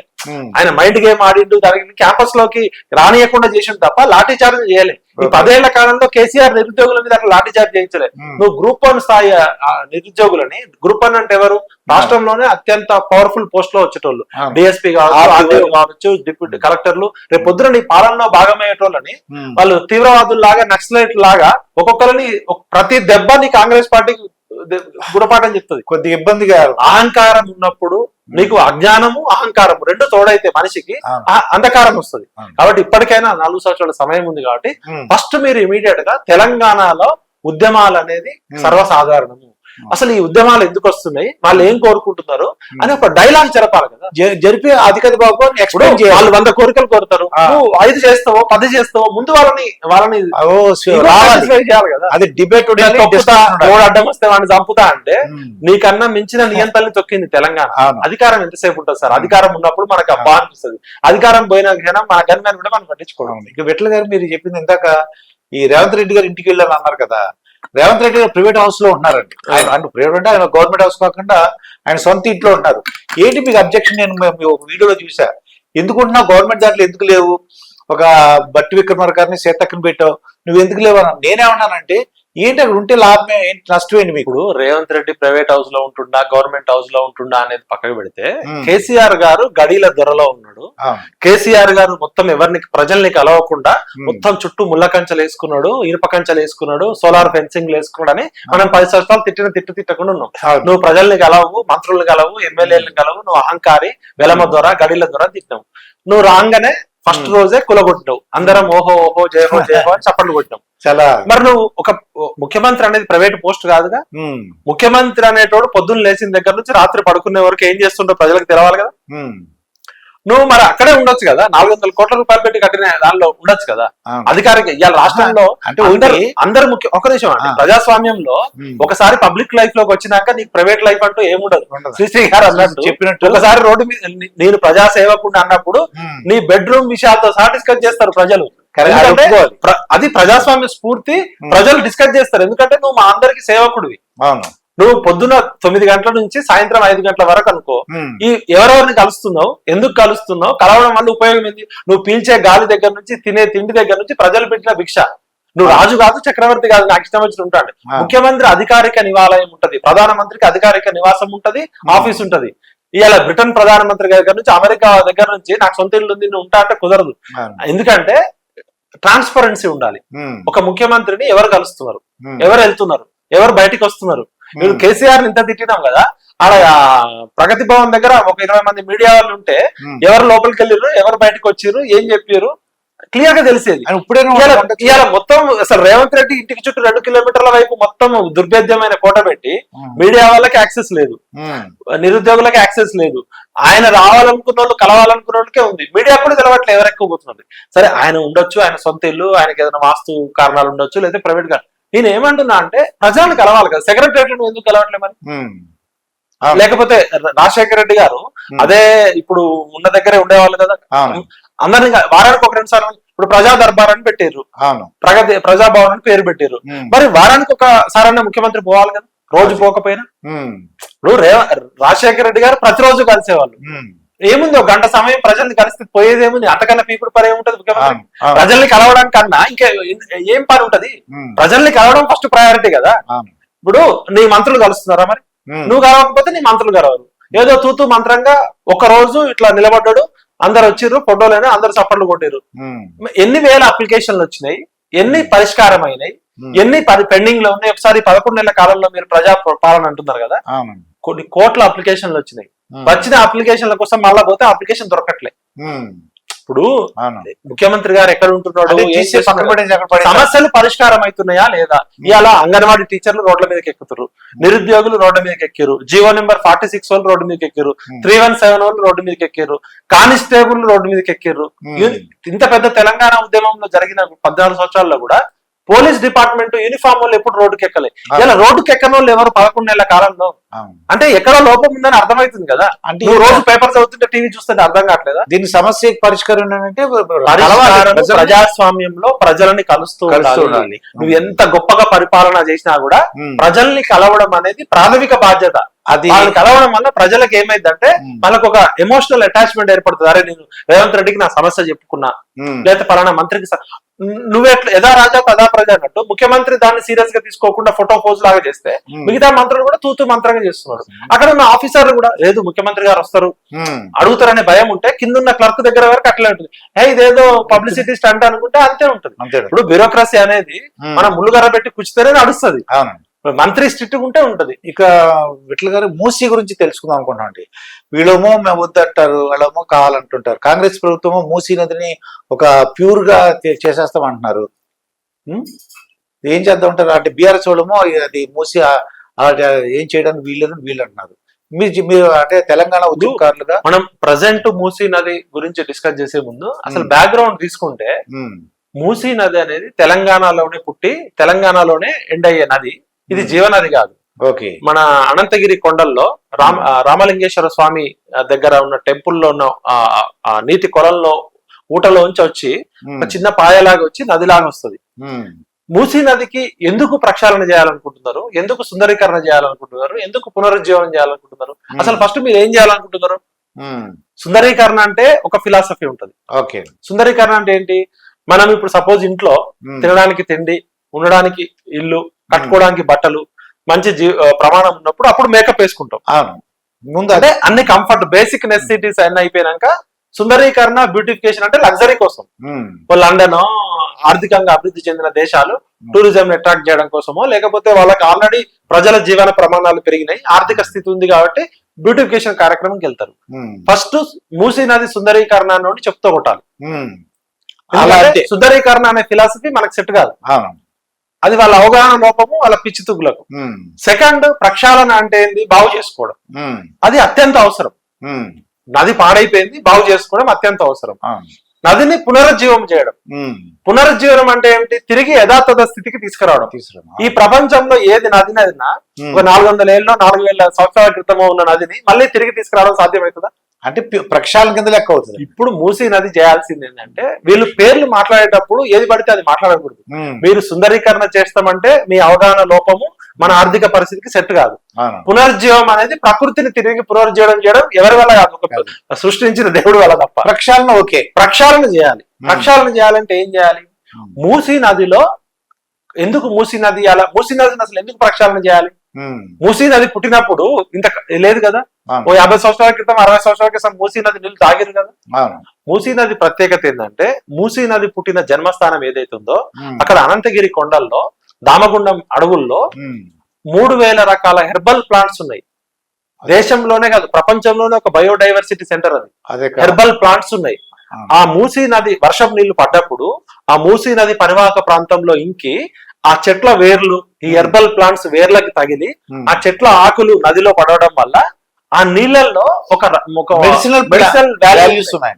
అందుకనే అనంతగిరి కా హవా ఏక్ లాఖ్ కా దవా, అనంతగిరి కా హవా ఏక్ లాఖ్ కా దవా అనేటోళ్ళు నిజాం కాలంలోనే. ఏదైనా జబ్బు చేస్తే అనంతగిరి కొండల్లో గాలి పీలిస్తే 1 లక్ష రూపాయల మెడిసిన్ తీసుకున్నంత వాల్యూ అనేటోళ్ళు. ఇప్పుడు కాదు, అప్పట్లోనే. అలాంటి ప్రకృతి ప్రసాదించిన మూసీ నదిని మనము నాగరికత పేరుతో, అభివృద్ధి పేరుతో విధ్వంసం చేసినాం. మనందరం బాధ్యులమే. ఫస్ట్ మూసీ నదిని కలుషితం చేసింది ప్రభుత్వాలు, గత 70 సంవత్సరాల ప్రభుత్వం, ఏ పార్టీ అయినా కూడా. సెకండ్ వచ్చేసి ఈ ఫార్మా కంపెనీలు, ఈ కెమికల్ కంపెనీలు, ఈ ఇండస్ట్రీస్ వాళ్ళు కెమికల్ ట్రీట్మెంట్ ప్లాంట్స్ పెట్టుకోకుండా అర్ధరాత్రి పూట దొంగతనంగా వచ్చేసి నదిలో కలపడము, ఆ పక్కన ఉన్న చెరువులు, కుంటలు, వాగుల్లో కలిపిన నీళ్ళంతా మన నదిలోకి వచ్చింది. మెయిన్ మూసీ నదిని పాడు చేసింది జిహెచ్ఎంసీ. ఇవాళ 1 కోటి మంది జనాభా ఉన్నారు కదా హైదరాబాద్ లో. 1 కోటి మంది జనాభా అంటే 25 లక్షల ఇల్లు ఉండాలి కదా. ఇంటికి 4 వేసుకున్నా కూడా యావరేజ్ 1 కోటి మంది కన్నా ఎక్కువనే ఉన్నారు. బయట నుంచి బతకడానికి వచ్చిన వాళ్ళు, వచ్చిపోయేటోళ్ళు చూస్తే ఈ 1 కోటిన్నర మంది జనాభా ఉన్న హైదరాబాద్ నగరానికి కావాల్సిన మురుగునీటి వ్యవస్థ ఉందా? ఇలా కేవలం జిహెచ్ఎంసీ లెక్కల ప్రకారం 7,90,000 ఇంటికి మాత్రమే మురుగునీటి వ్యవస్థ ఉంది. అంటే దాదాపు ఒక 18 లక్షల ఇళ్లకి మురుగునీటి వ్యవస్థ, ప్రాపర్ డ్రైనేజ్ సిస్టమ్ లేదు. ఆ పక్కన ఉన్న చెరువులోకో, కుంటలోకో, వాగులోకో వదలడం వల్ల అవన్నీ ఎక్కడికి వస్తున్నాయి? మూసీ నదిలోకి వస్తుంది. మూసీ నదిని కలుషితం చేసింది మూసీ నది ఒడ్డున్న పేద ప్రజలు కాదు, ఈ ప్రభుత్వాలు, ఈ జిహెచ్ఎంసీ, ఈ ఫార్మా కంపెనీలు, ఈ కెమికల్ కంపెనీలు, ఈ ఇండస్ట్రీస్, ఈ మున్సిపల్ అధికారుల చేతకానితనం. ఫస్ట్ వీళ్ళందరినీ ఇలా హైదరాబాద్ లో మూసీ నదిని బాగు చేయడం అంటే, హైదరాబాద్ లో పడ్డ వాన నీళ్లు, rain water and drainage water, Musi నదిలో సపరేట్ పైప్ లైన్ వేసి డ్రైన్ వాటర్ సపరేట్ చేసి ఎక్కడికక్కడ సివరేజ్ ట్రీట్మెంట్ ప్లాంట్ పెట్టి విష రసాయనాలని క్లీన్ చేసుకొని ఆ నీళ్ళని సముద్రంలో కలపాలి, ఈ నదులలో కూడా కాదు. లేదంటే మొత్తం క్లీన్ చేసిన వాటర్ కూడా అంటే ఎంత క్లీన్ చేసినా ఒక 10% 5% ఇబ్బంది ఉంటది. ఆ నీళ్ళు అయితే తాగలేం మనం. ఇప్పుడు 1,50,000 కోట్లతో మూసీ నదిని ప్రక్షాళన చేసినా ఆ నీళ్లు తాగడానికి తాగాం కదా. మళ్ళా గోదావరి నీళ్ళు, కృష్ణా నీళ్ళు తెచ్చిపోయాల్సిందే కదా. మూసీ నదిలో మురుగును తొలగించాలని 3 పద్ధతులు ఉన్నాయి. ఇంటర్నేషనల్ వైడ్ అర్బన్ ఫ్లడ్స్ ని నివారించడానికి ఫస్ట్ రిహాబిలిటేషన్ చేయడం, రెగ్యులరైజ్ చేయడం, రిమూవ్ చేయడం. ఫస్ట్ మీరు మూసీ నది పరివాహక ప్రాంతంలో మీరు ఏదైతే చేయబోతున్నారో దానివల్ల ఏ ప్రజలైతే నష్టపోతున్నారో వాళ్ళని ఫస్ట్ కన్విన్స్ చేయాలి. వాళ్ళతో కన్ఫ్రంటేషన్ చేయొద్దు, వాళ్ళని కమ్యూనికేట్ చేయాలి. వాళ్ళని కన్విన్స్ చేసుకొని వాళ్ళకి రిహాబిలిటేషన్ ఇవ్వాలి. ఇది భూసేకరణ చట్టం ద్వారా. ఇప్పుడు ఏ దిక్కులేని గుడిసె వేసుకున్నోడికి డబుల్ బెడ్రూమ్ ఇల్లు ఇస్తా అంటే వెళ్తాడు. 200 గజాల్లోనూ 300 గజాల్లోనూ 3 ఫ్లోర్ల బిల్డింగ్ వేసుకొని 4 కుటుంబాలు ఉన్నోడు వాడు డబుల్ బెడ్రూమ్ ఇల్లు అంటే వాడిది అక్కడ గజాలు 1,00,000 రూపాయలు ఉంటే నువ్వు డబుల్ బెడ్రూమ్ ఇల్లు ఇస్తా అంటే ఎట్లా వెళ్తాడు? వాడికి సరైన నష్టపరిహారం ఇవ్వాలి. ఇంకోటి ఇక్కడ నుంచి తీసుకుపోయి వాడిని ఎక్కడ పెడతా అంటున్నావు, జవహర్ నగర్ 76 దగ్గర పెడతా అంటున్నావు. ఇక్కడ ఓన్లీ మురికి కంపే వస్తుంది. జవహర్ నగర్ లో, హైదరాబాద్ నగరంలో ఉన్న చెత్త అంతా సంవత్సరాల తరబడి వేయడం వల్ల అక్కడ ఈథేన్, మీథేన్ లాంటి విషవాయువులు వస్తున్నాయి. ఓకే, అక్కడ ఇంకా డేంజర్ ఉంది. మీరు డంప్ యార్డ్ చేసినాక కొన్ని సంవత్సరాల పాటు చెత్త అంతా ఆడ భూగర్భం లేచినాక గ్యాసెస్ అయితే వస్తాయి కదా, వస్తాయి. ఇక్కడ వచ్చేది మురికి నీళ్ళే, అక్కడ వచ్చేది గ్యాస్లు వచ్చి చచ్చిపోతారు. అంటే మీరు ఏమంటున్నాం అంటే ఫస్ట్ రిహాబిలిటేషన్ చేయండి, కంపెన్సేషన్ ఇవ్వాలి, పునరావాసం ఇవ్వాలి, వాళ్ళకి మెరుగైన జీవితం ఇవ్వాలి. వాళ్ళకి అంతకన్నా బెటర్ లైఫ్ ఇస్తా అంటే ఎవరైనా వెళ్తారు కదా సార్, చక్కగా హ్యాపీ కదా. ఇప్పుడు అంతకన్నా వరస్ట్ ప్లేస్ కి వెళ్ళరు, కానీ ప్రజలకి మనకన్నా ఎక్కువ కామన్ సెన్స్ ఉంటది, వాళ్ళకి బుద్ధి చూపు ఉంటది. ఏ దిక్కు లేక అక్కడ ఉన్న వాళ్ళకి అంతకన్నా బెటర్ ఎక్కడో 50 కిలోమీటర్లు 100 కిలోమీటర్లు అక్కర్లే. మూసీనది ఒడ్డున కూడా 1 కిలోమీటర్ 2 కిలోమీటర్ దూరంలో 50 ఎకరాలు 100 ఎకరాలు గవర్నమెంట్ ప్లేసెస్ చాలా ఉన్నాయి. ఇప్పుడు బాంబే వీళ్ళు కొరియా పోతున్నారు, లేకపోతే చైనా పోతున్నారు, లేకపోతే లండన్ పోతున్నారు. వీళ్ళు పోవాల్సింది అది కాదు, బాంబే నగరానికి పోండి.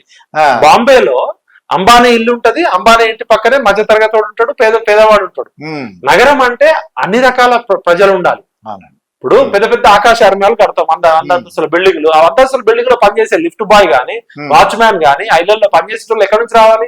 ఆ దగ్గరలో ఉంటేనే కదా వాడు రావాల్సింది. మూసీ నది ప్రక్షాళన పేరుతో నువ్వు పెద్ద పెద్ద అంతస్తులు కడతా అని వాళ్ళందరినీ తీసుకెళ్లి 50 కిలోమీటర్ల దూరంలో పెడితే, నగరం అంటే అన్ని రకాల ప్రజలు ఉండాలి. వీళ్ళకి అసలు అర్బన్ ప్లానింగ్ మీద లేదు.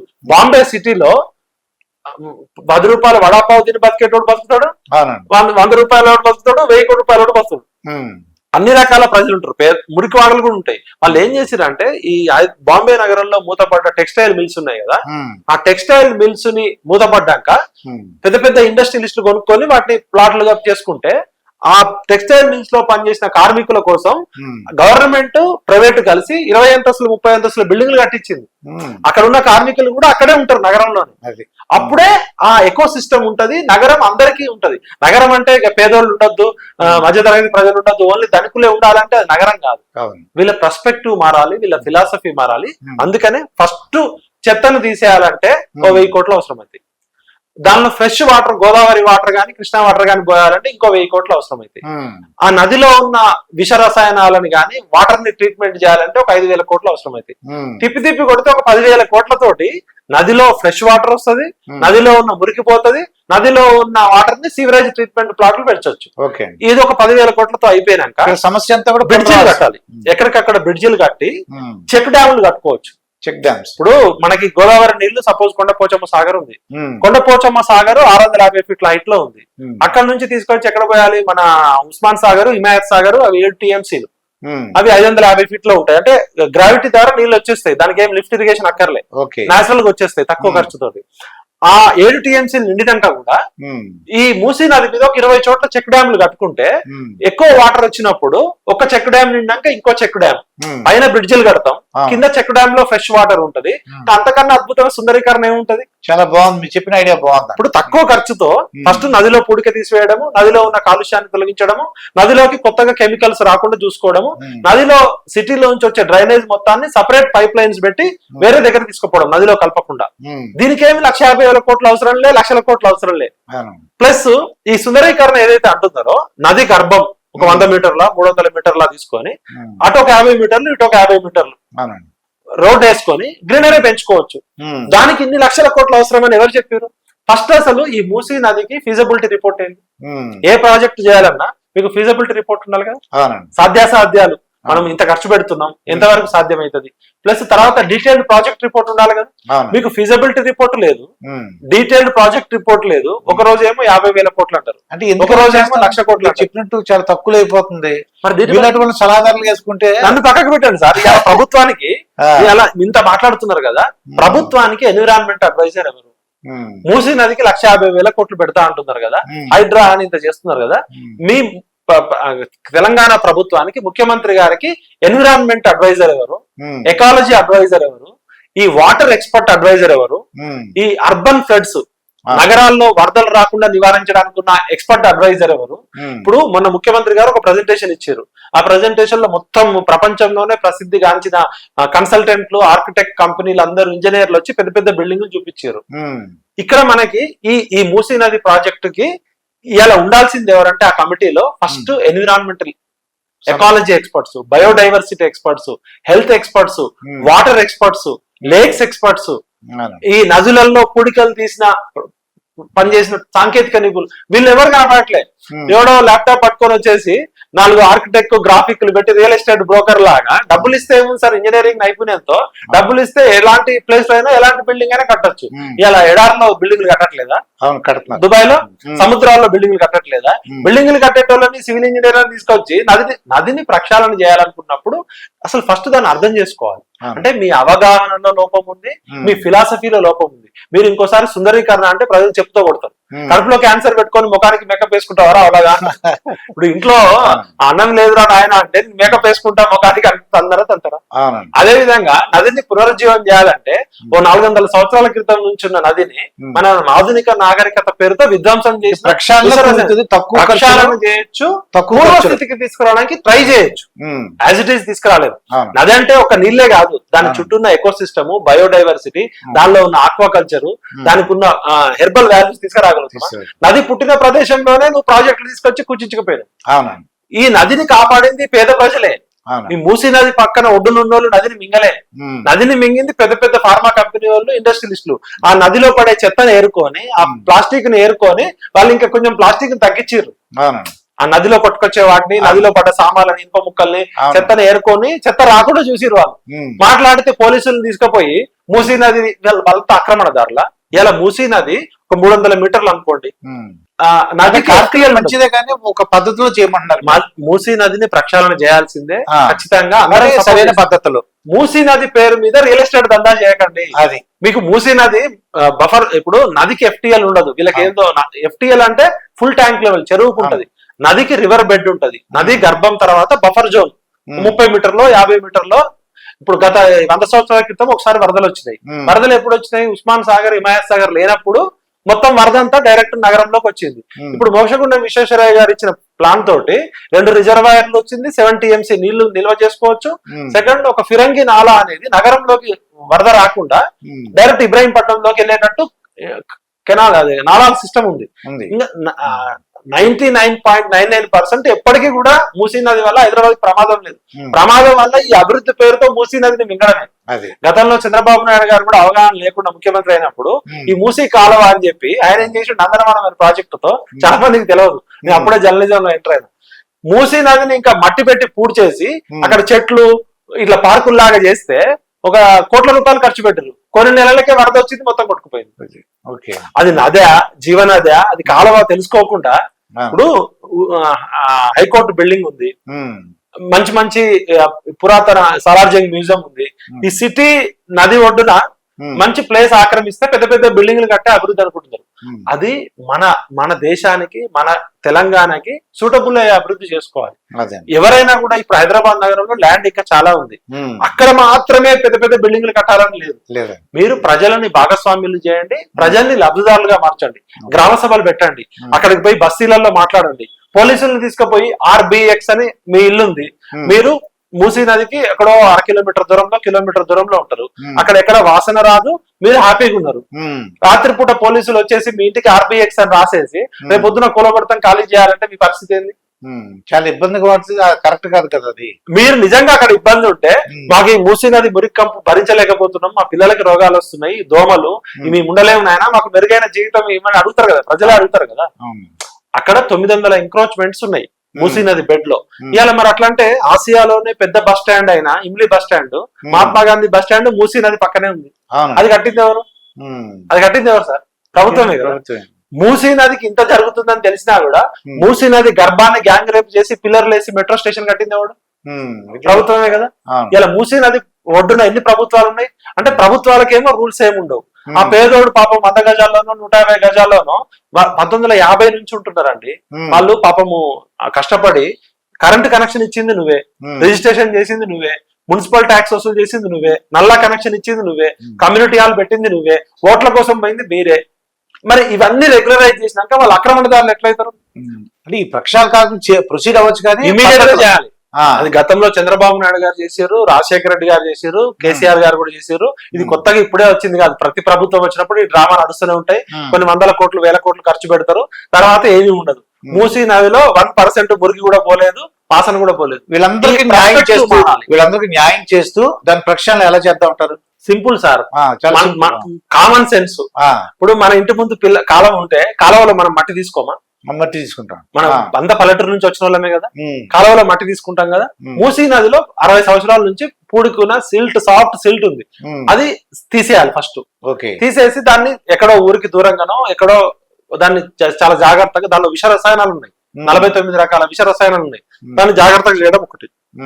సెకండ్, దాన్ని తవ్వాలి, పూడిక తీయాలి కదా, ఇంకొద్ది లోతుగా చేయాలి, డెప్త్ ఎక్కువ చేసుకోవాలి. చేసుకున్నాక రిటైనింగ్ వాల్స్ పెట్టుకోవాలి.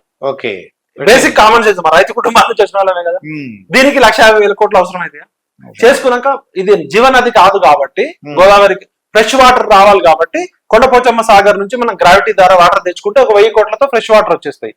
ఫ్రెష్ వాటర్ పోతున్నప్పుడు కిందున్న నల్గొండ రైతులకు కూడా ఫ్రెష్ వాటర్ వచ్చేస్తే వాళ్ళకేం ప్రాబ్లం? అలా కావాల్సింది అక్కడ ఫ్లోరైడ్, భూగర్భంలో ఫ్లోరైడ్ ఉంది, మూసీ నది వల్ల మాకు ఇంకా కలుషితం అవుతుంది, మాకు పండే పంటల్లో విషతులు, ఫ్రెష్ వాటర్ ఇచ్చేయాలి, పూడిక తీసేయాలి, కొత్తగా కెమికల్ ప్లాంట్స్ పెట్టకుండా చూసుకోవాలి, డ్రైనేజ్ రాకుండా చూసుకోవాలి. దాని పైప్ ఇప్పుడు డ్రైనేజ్ సపరేట్ పెద్ద పెద్ద పైప్ లైన్లు వేసేసి వాటిని ఎక్కడో తీసుకెళ్లి చేయొచ్చు. ఎక్కువ సివరేజ్ ట్రీట్మెంట్ ప్లాంట్లు పెట్టుకోవాలి, పొల్యూటెడ్ అయిన వాటర్ ని చేసుకోవాలి. దీనికి రియల్ ఎస్టేట్ తో ఏం సంబంధం? కిలోమీటర్ వరకు అవసరమా? ఇప్పుడు మూసీ నది ఏమన్నా మొత్తం పొంగిపోయి మొత్తం అంటే మీకు దురుద్దేశాలు ఉన్నాయి.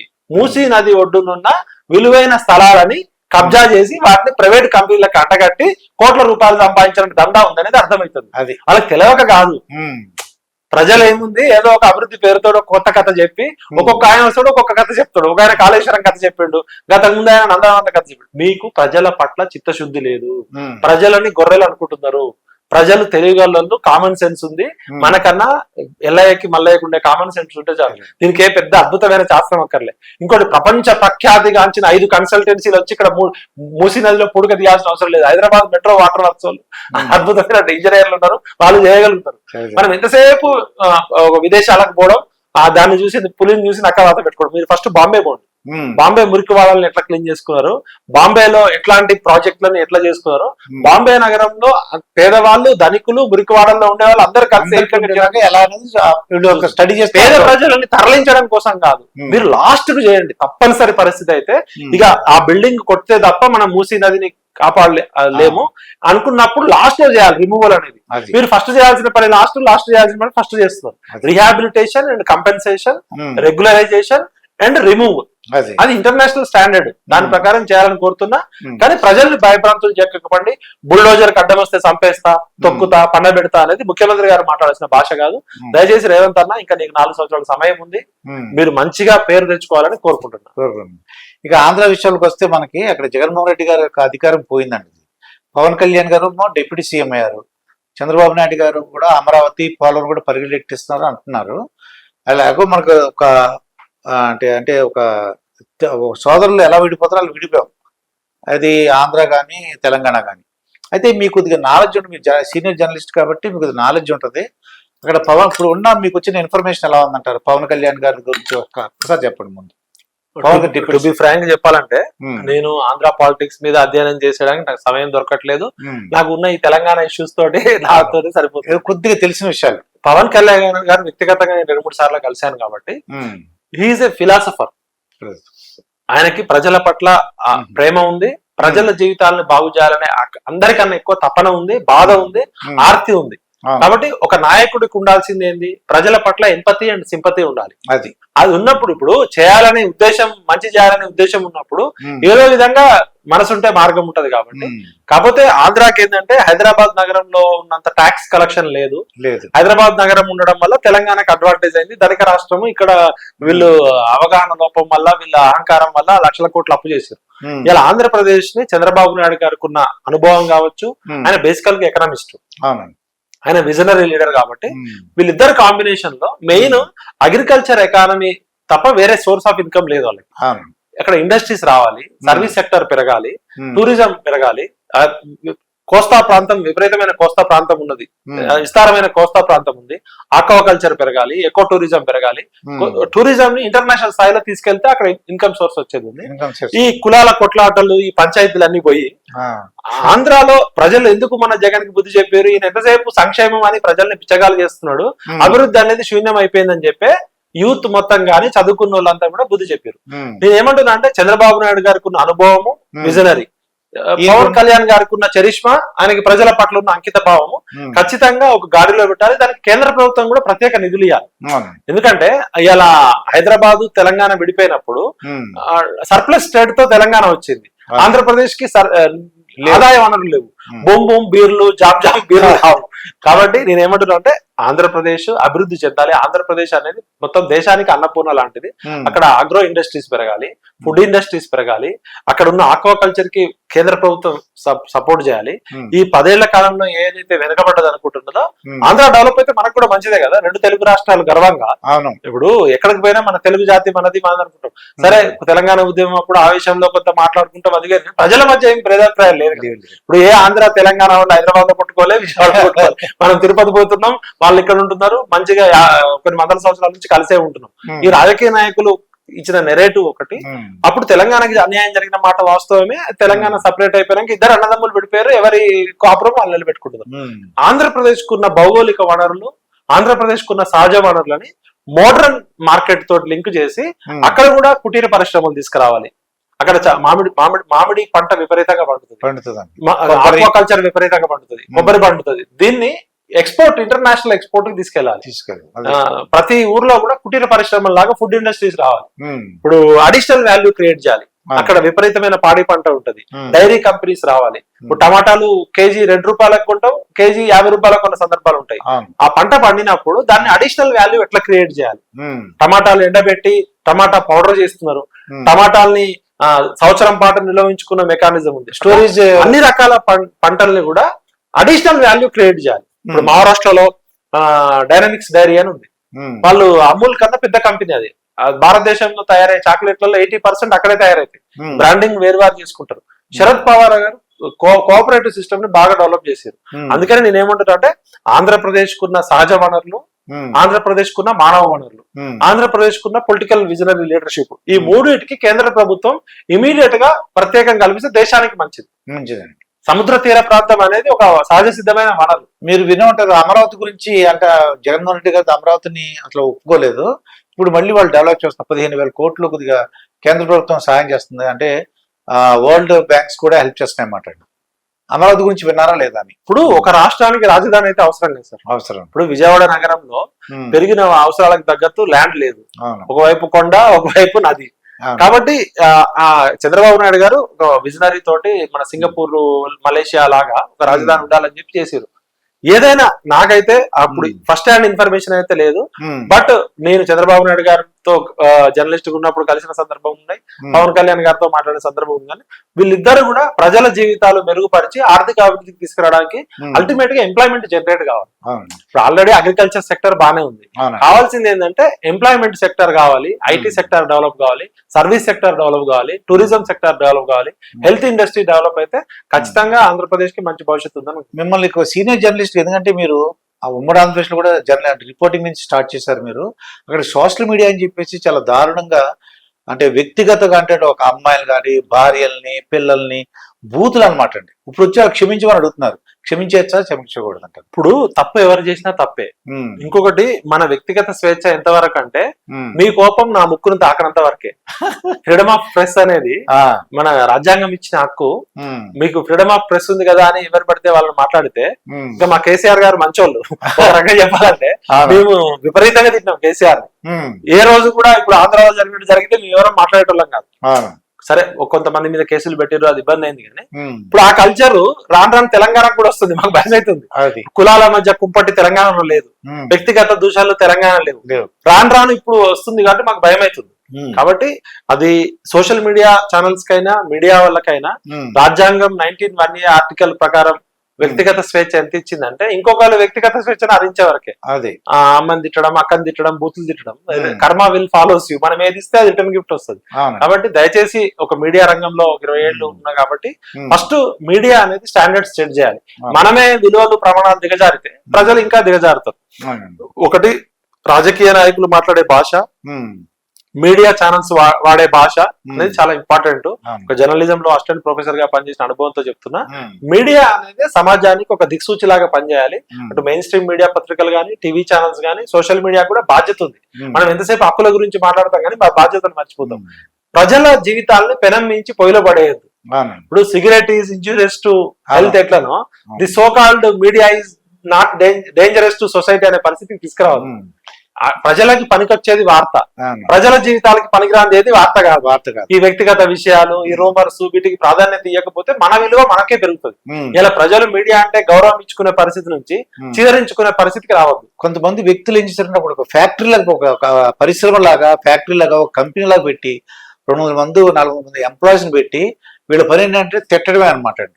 అది వాళ్ళందరూ కూడా అరెస్ట్ అవుతున్నారు. ఇప్పుడు మీరు మనం ఏది ఇస్తే అది వర్రా వర్రా నాకంతా అంటే ఆంధ్ర మీద పేర్లు అంత లేదు follow కానీ, చేయలే కానీ అంటే మీకు కామన్ గా ఏమైంది 400 మంది ఒకసారి ఎంప్లాయీస్ ఇప్పుడు మీ మీద కోపంతో ఉమ్, నేను ఏదో నాకు ఒక యూట్యూబ్ ఛానల్ ఉంది కదా అని ఇష్టం వచ్చినట్టు తిట్టినా అనుకోండి, ఉమ్, అవన్నీ రిటర్న్ వడ్డీతో సహా నాకు కూడా వస్తాయి కదా. మీ సమయం వచ్చినప్పుడు మీరు కూడా ఇస్తారు కదా. ఉమ్. మనం ఏది ఇచ్చినా రిటర్న్ గిఫ్ట్ ఉంటుంది అనే విషయం అది గుర్తుపెట్టుకోవాలి. అది అది కేసీఆర్ ద్వారా తెలుసు. రిటర్న్ గిఫ్ట్ అని ఆయన ఫస్ట్ మాకు ఎవరికైనా ఇప్పుడు మనమంతా హిందూ మతంలో పుట్టినాము, హిందూ ఫిలాసఫీ నమ్ముతాం. ఆ, కర్మ అది మనం ఏది చేస్తే అది రిటర్న్ వస్తుంది. మళ్ళీ రిటర్న్ వస్తుంది. మంచి చేస్తే మంచి వస్తుంది, చెడు చేస్తే చెడు ఇంకెక్కువ చెడు వస్తుంది. కాబట్టి దయచేసి నేను రిక్వెస్ట్ చేసేది ఏంటంటే, ఉమ్, సోషల్ మీడియా అనేది ఒక వెపన్ లాంటిది. ఉమ్, దాన్ని మీరు మిస్యూజ్ చేస్తే రేపు పొద్దున ప్రభుత్వాలు ఇంకా కఠిన చట్టాలు తీసుకొస్తాయి. ఉమ్, దాంతో మీకున్న ఫ్రీడమ్ కూడా పోతుంది. స్వేచ్ఛ అనేది చాలా విలువైనది జీవితంలో అన్నిటికన్నా.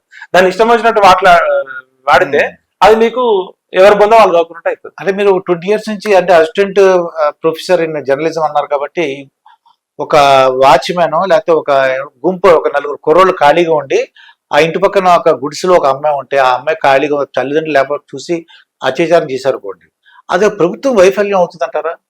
ఇప్పుడు అది ప్రభుత్వం అంటే ఓ చంద్రబాబు నాయుడు, లేకపోతే ఒక కేసీఆర్, ఒక రేవంత్ రెడ్డి, కొంతమంది పోలీసులు కాదు. ప్రభుత్వం అంటే ప్రజలే కదా. ఉమ్, ప్రజలందరూ కలిసి ఏర్పాటు చేసుకున్న కొంతమంది సేవకులు. ఉమ్, ఇంకా ప్రతిదానికి ఇప్పుడు మన ఇద్దరం మాట్లాడుకుంటున్నాం సార్, ఆ, ఎవడో పిచ్చోడు వచ్చి మన తలకాయ బల కొట్టిన అనుకోండి, ఆ, సపోజ్ ఒక ఆ. మెంటల్ గా, దానికి రాజశేఖర రెడ్డి ఏం చేస్తాడు, చంద్రబాబు నాయుడు ఏం చేస్తాడు, కేసీఆర్ ఏం చేస్తాడు, జగన్ ఏం చేస్తాడు, ఉమ్, కొన్ని సంఘటనలు జరుగుతుంటాయి. ఉమ్, అది సమాజం యొక్క అవగాహనలో బట్టి, సమాజం స్థితిగతులను బట్టి. అందుకనే ప్రభుత్వాలు ఏం చేయాలంటే ఉమ్, విద్య, వైద్యం, ఉపాధి, ఉపాధి. ఈ మూడింటి మీద ప్రయారిటీ పెడితే ఉమ్, ఇప్పుడు కొంత వాడికి చదువుకుంటే విచక్షణ పెరుగుతుంది, మంచి ఏంది చెడు ఏంది అని తెలుస్తుంది. కాబట్టి ఉమ్, ప్రభుత్వం first priority education, Education. Health, health, health. Health. ఆ రెండు ఇస్తే ప్రజలు తమ జీవనోపాధి కోసం ఉమ్, మార్కెట్ లో పోటీ ప్రపంచంలో వస్తున్న దాన్ని కూడా పెడతాం. ప్రజలకు కావాల్సిన మినిమం ఉమ్, స్కిల్స్ మనం పెంచే విధంగా ఎకో సిస్టమ్ క్రియేట్ చేయాలి. అందరూ ఉద్యోగాలు ఇవ్వలేరు కాబట్టి ఉమ్, ఉద్యోగాలు ఇవ్వకపోయినా ఉద్యోగాలను సృష్టించే ఎకో సిస్టమ్ ని క్రియేట్ చేయాలని కోరుతున్నాం. ఉమ్, 2 తెలుగు రాష్ట్రాలకి ఆ కెపాసిటీ ఉంది, అది. ఆ సహజ వనరులు ఉన్నాయి, మార్కెట్ లో డిమాండ్ ఉంది. ఉమ్, కాబట్టి నేను రిక్వెస్ట్ చేసేది ఏంటంటే, ఉమ్, మనం మన లిమిట్ మనం తెలుసుకొని ఉంటప్పుడు ఉమ్, మనకి మంచిది, సమాజానికి కానీ మంచిది. అదండి. చాలా మంచి విషయాలు చెప్పారు విఠల్ గారు. అంటే తెలంగాణ ఎట్లంటే కోపమైన వ్యక్తి అనుకున్నాను, తీరా చూస్తే ఇంత నాలెడ్జ్ ఉందని నేను ఊహించలేదు. చాలా బాగా చెప్పారు. మరొక మంచి విషయాలతో మేము ముందుకు వస్తాం సార్. ధన్యవాదాలు. ఇదండి తెలంగాణ ఉద్యమకారులు అలాగే తెలంగాణ విఠల్ గారితో జరిగిన ఇంటర్వ్యూ. మరొక ఇంటర్వ్యూతో మీ ముందుంటాను. మీ మాస్టర్ దుర్గా ప్రసాద్. నమస్కారం సార్.